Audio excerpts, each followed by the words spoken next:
जय जगन्नाथ सांग मैंने welcome to my Odia garden. तो चलो आज किसी पार्सल अनबॉक्सिंग करिया कौन पाइना एबे सब ऑफर चलता। तो दाचा बहुत सारा पार्सल मगे देछि आ मोर खुशी देखि बरथुव ना केते सारा खुशी लगुच पार्सल आसबार ना गोटे अलग प्रकार खुशी थाए। तो चलो पार्सल अनबॉक्सिंग करिया जोटा कि फर्स्ट पार्सल जोटा कि मु फ्रंट ऑफ आग चिर देइथिली। तो देन मु आपन को एबे देखौछि कि मोर एटा फर्स्ट तो पंप थिला जोटा कि माने स्प्रे वाला जोटा कि स्प्रे करने थिला। देन सेकेंड चलो देखा खोलिया बाकी सेकेंड हाँ बहुत मुस्किल था खोलिया जरीटा को फाड़िया बहुत मुस्किल हो जाए। ये थिला किछि बोन मिल जोटा कि किछि कणा फल माने कागजर जरीर किछि चिरा हवा फल किछिटा खसी भी पड़ूला।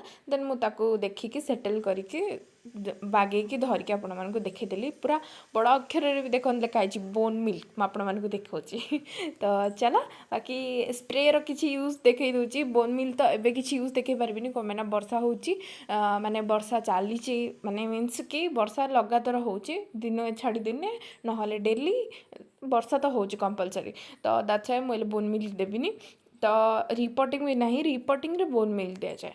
बाकी एबे आमे स्प्रे लगी किछि चलो प्रिपरेशन करा जोटा कि नीम ऑयल तो मैंडेटरी जोटा कि सप्ताह को थरे मु स्प्रे करूची आ करू आगु को भी करी कम ना एटा गोटे बेस्ट जिनस जोटा कि माने पोक न लगे आगु को माने पोक न हवा पूर्वर प्रिपरेशन।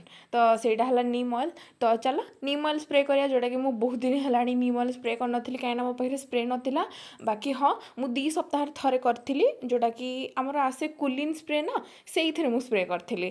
तो फास्ट तक मु एडजस्ट करथिली जोटा कि एडजस्ट करके धीरे धीरे आपण मानकु भी देखिया को ट्राई करथिली कि एमती मोड़ले सेमती हम एमती मोड़ले एमती स्प्रे आसो।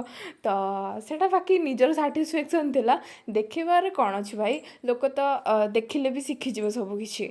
तो ये थिला आज किसी दिन जोटा कि स्प्रे करके बहुत खुशी लगे कि मो गछ मानक सबू गछ को आज कि स्प्रे कर जोटा कि माने पोक जोकरु बचाई। तो सेटा बहुत खुशी लगी।